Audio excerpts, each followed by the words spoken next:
صلى الله على محمد صلى الله عليه وسلم صلى الله. Assalamualaikum warahmatullahi wabarakatuh. Bismillahirrahmanirrahim. Alhamdulillahi rabbil alamin. Wassalatu wassalamu ala asyrafil anbiya wal mursalin wa ala alihi wa sahbihi ajma'in. Qala rabbi shrah li sadri wa yassir li amri wa hlul 'uqdatam min lisani yafqahu qawli.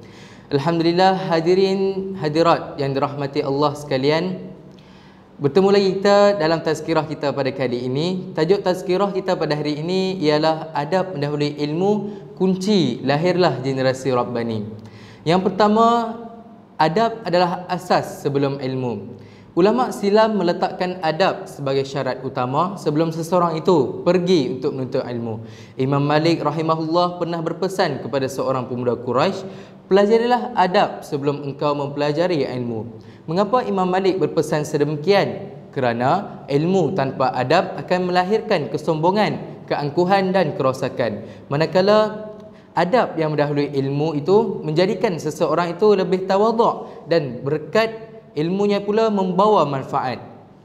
Allah Subhanahu wa taala menegaskan dalam surah Al-Mujadalah ayat 11, yarfa'illahu alladhina amanu minkum walladhina utul ilma darajat.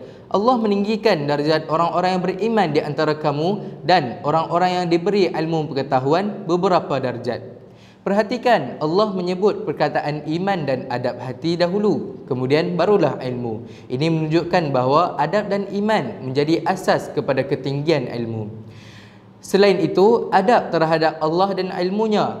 Adab untuk ilmu bukan sekadar sopan dengan guru, tetapi lebih besar lagi, ia adalah adab kita dengan Allah. Kita menuntut ilmu dengan niat kerana Allah, bukan untuk menunjuk, berhujah atau mencari kedudukan. Rasulullah sallallahu alaihi wasallam pernah bersabda dalam hadis sahih riwayat Ibnu Majah, barang siapa menuntut ilmu yang sepatutnya kerana Allah tetapi dia menuntutnya hanya untuk mendapatkan dunia, maka dia tidak akan mencium bau syurga.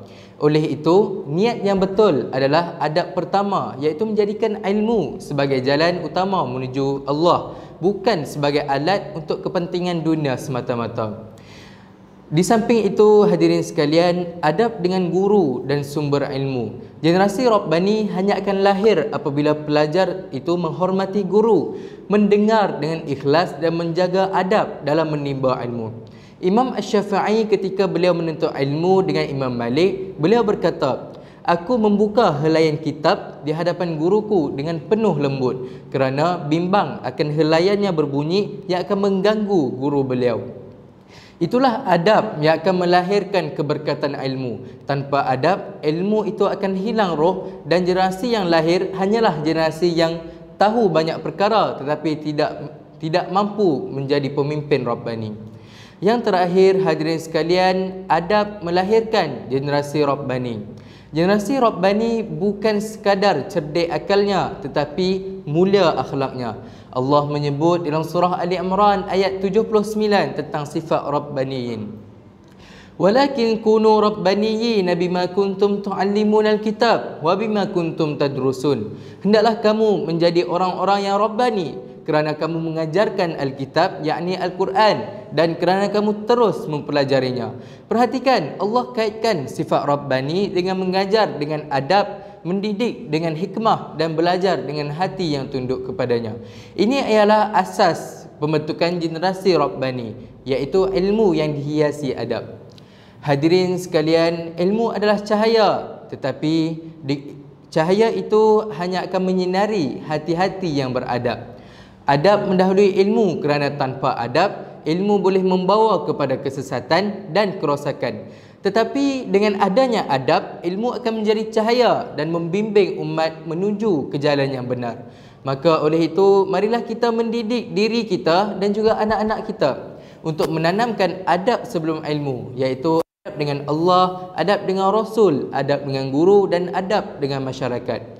Hanya dengan adab itulah akan lahirnya generasi Rabbani yang menjadi teras kekuatan ummah. Sekian sahaja, wallahu a'lam bissawab. Wassalamualaikum warahmatullahi wabarakatuh. Alhamdulillah.